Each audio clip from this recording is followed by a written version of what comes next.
Olá, sejam muito bem-vindos a uma das plataformas digitais, seja na página do Fará no Facebook ou no Instagram, onde você nos encontra com @RogérioFará Cidadania.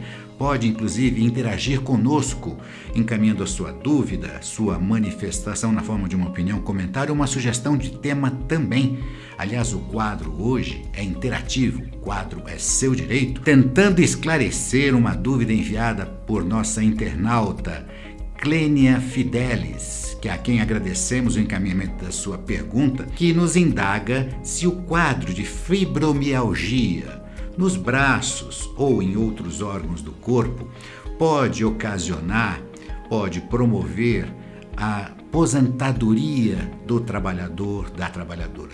Mais uma vez agradecendo a você, Clênia, por encaminhar a sua dúvida e a confiança aqui na página do Fará no Facebook e no nosso perfil no Instagram, Rogério Fará Cidadania também. Esclarecer que a fibromialgia, e aqui estamos falando de uma maneira leiga, não sou médico e não poderia opinar sobre critérios técnicos, mas costumeiramente lidando com essa questão, descobrimos que existem graus de comprometimento na fibromialgia. São 4 graus, do primeiro ao quarto, sendo o primeiro mais leve e o quarto mais grave.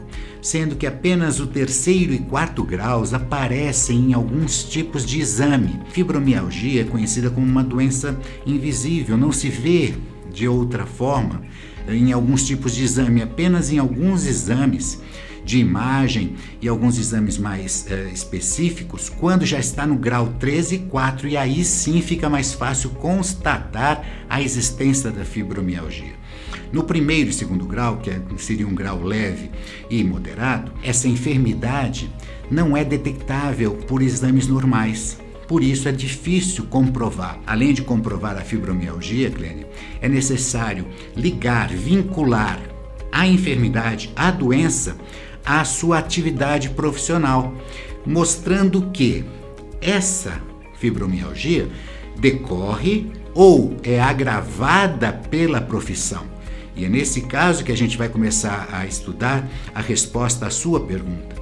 Só dará direito a esse tipo de vínculo se ficar claro que a atividade profissional ocasiona ou piora movimentos repetitivos normalmente. Tanto que a fibromialgia vem aí de uma antiga denominação que seria LER, lesão por esforço repetitivo, que depois foi trocado por DORT, doença osteomuscular da repetição do trabalho, mostrando que há necessidade de vínculo entre a enfermidade e a prática profissional, na medida em que, em algumas pessoas, essas doenças podem ter origem anteriormente ao ingresso no trabalho, independente da prática profissional.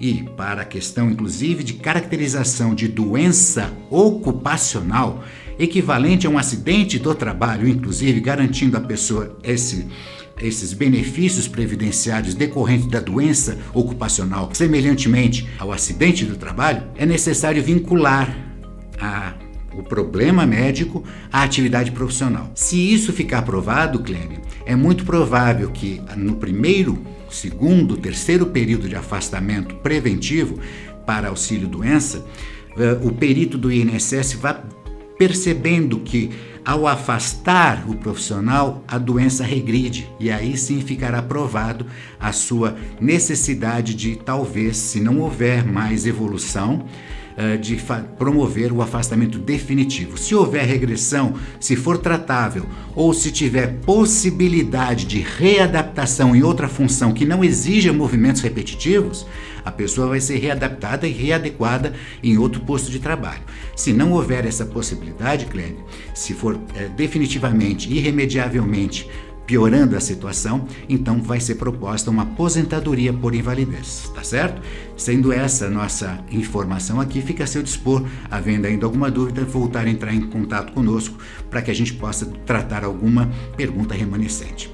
A você e aos outros fica aberta a possibilidade. Havendo essa pergunta, essa dúvida, entre em contato conosco. E quem sabe, numa próxima oportunidade, nós não estaremos tentando esclarecer a sua dúvida, tá certo? Até lá e um grande abraço.